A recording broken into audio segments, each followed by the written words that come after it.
En este día lunes vamos a hablar sobre el tema aguas amargas. Así que vamos a orar y vamos a pedir al Señor que nos ayude con la lección de este día. Querido Dios y Padre eterno, necesitamos tu sabiduría para poder aprovechar las lecciones que le diste al pueblo de Israel, para que si tenemos que pasar por situaciones así, sepamos cómo actuar y sepamos que tú ya has obrado en el pasado de una manera poderosa en favor de tus hijos y lo seguirás haciendo ahora. En el nombre de Cristo Jesús oramos. Amén. Amén.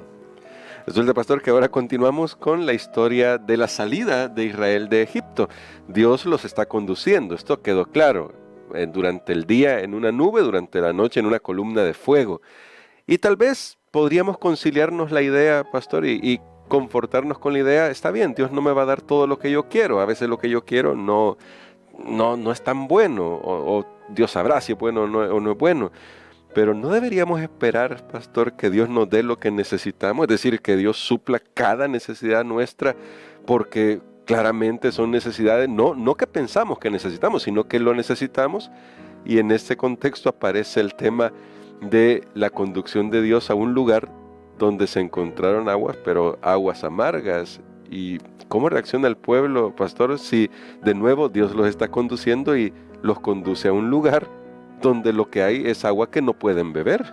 Muy bien, creo que la pregunta que se planteaba al principio es una pregunta que podemos hacerle a Dios en el momento de la prueba. Está bien, Señor, que no me des lujos, pero lo básico, lo necesario, ni siquiera agua para tomar. O sea, no tengo ni siquiera comida, y llega un momento que usted dice, es que ya no le estoy pidiendo a Dios un Ferrari, lo que le estoy pidiendo ahorita es la cena, por lo menos que no nos vayamos a la cama con el estómago vacío. Wow.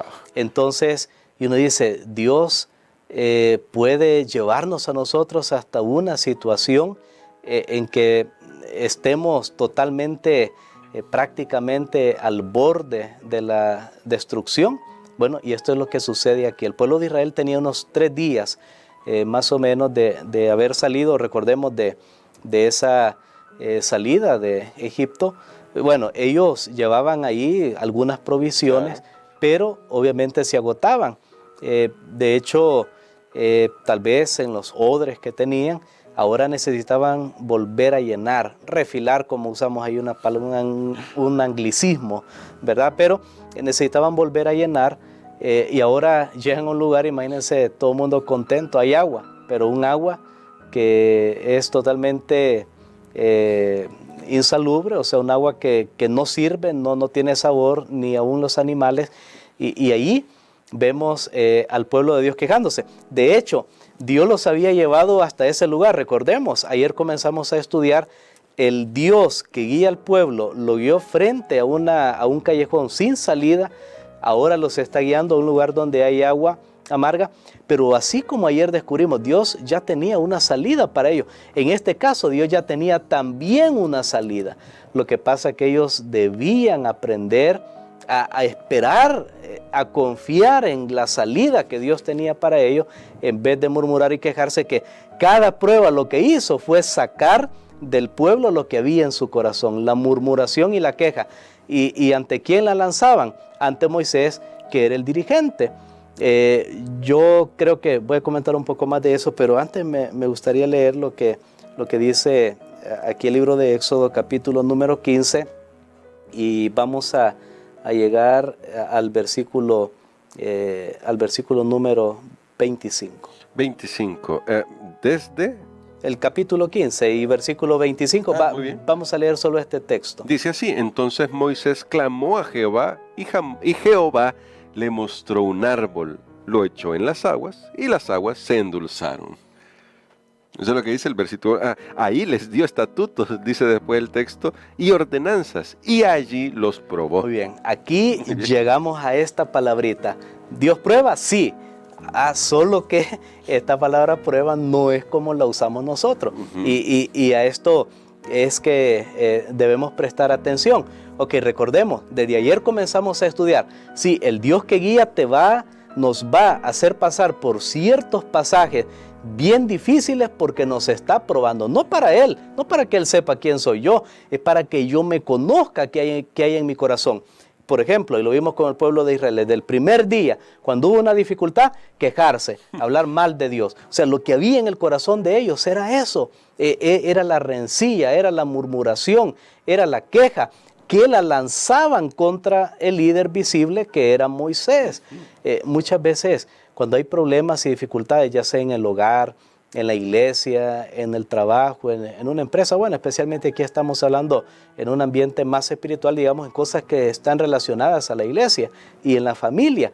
La gente siempre va a ver al líder y va a ver al líder, pero la manera como reaccionemos demuestra realmente lo que hay en nuestro corazón. Porque el pueblo todo el tiempo, Dios les hacía un milagro, pero venía la siguiente prueba, en vez de decir, bueno, ya vimos cómo Dios sobró allá, ok, nos vamos a quedar aquí sentados esperando que nos va a dejar morir de sed. No, nos va a mandar lluvia, va a hacer algo. Ojalá ellos hubieran reaccionado de esa manera. Y al final, pues si quiere que muramos aquí de sed, aquí morimos. Bueno, es tu plan.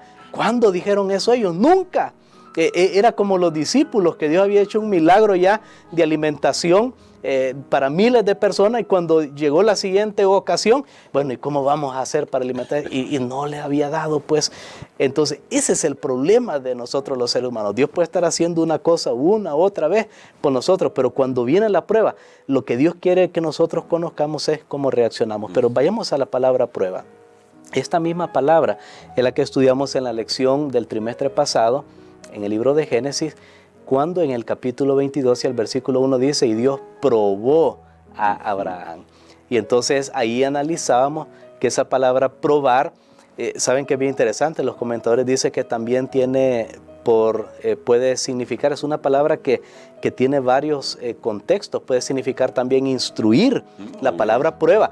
Entonces notemos, cuando Dios pone una prueba, va a significar instrucción, va a significar que va a ser un medio para que yo lo conozca más a Él y me conozca más a mí. Amén. Ahí la prueba ha cumplido su verdadero propósito, porque significa instrucción.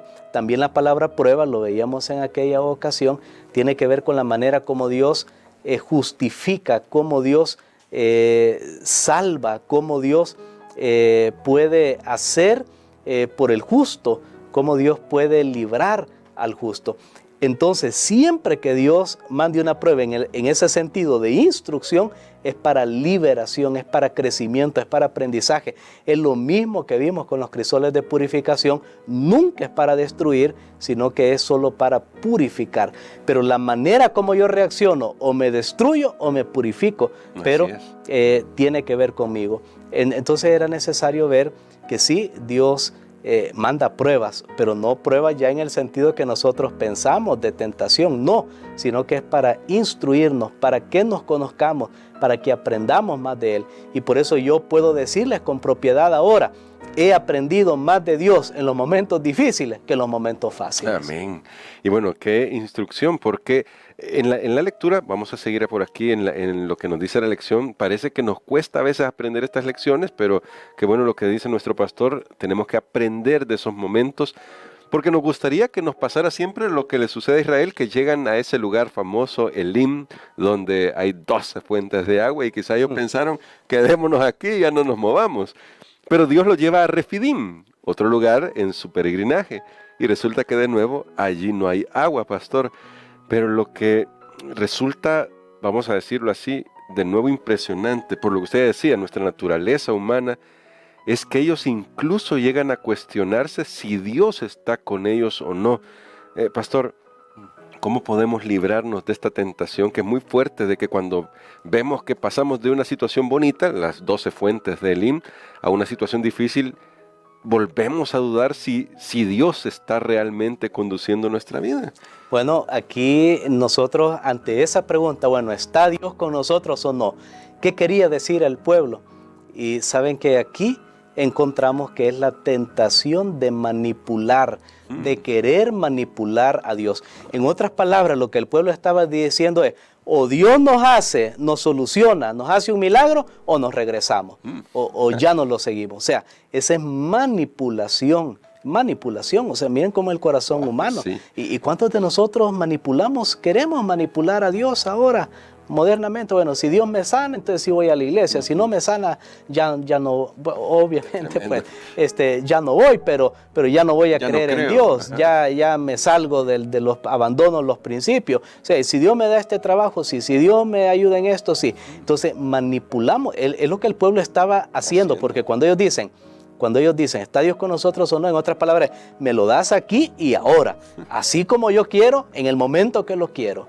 Eran como niños, como un bebé, un niño malcriado que o le da lo que le pide al padre, ¿verdad? Cuando va al supermercado, o se pone a hacer rabietas ahí para que todo el mundo vea, y los padres por avergonzarse, pues por no avergonzarse más bien, le compran lo que quieren. No, ahora Dios no puede ser manipulado, hermanos, Dios no puede, Él no se deja manipular.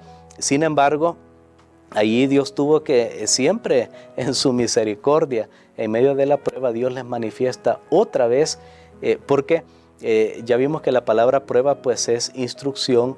La palabra prueba, Dios les manifiesta otra vez su bondad, pero esos lugares son llamados Masá y Meriba. Y Masá significa prueba, es la palabra hebrea para prueba, y Meriba rencilla, o sea, para que ellos recordaran siempre, ahí está la prueba y la rencilla. Entonces, a partir de hoy, porque lo vamos a ver también el día de mañana, ahí están los dos aspectos. La rencilla es la manera, es la manifestación de ellos del pueblo ante la situación que están enfrentando, y echarle la culpa a Dios, a Moisés y todo eso.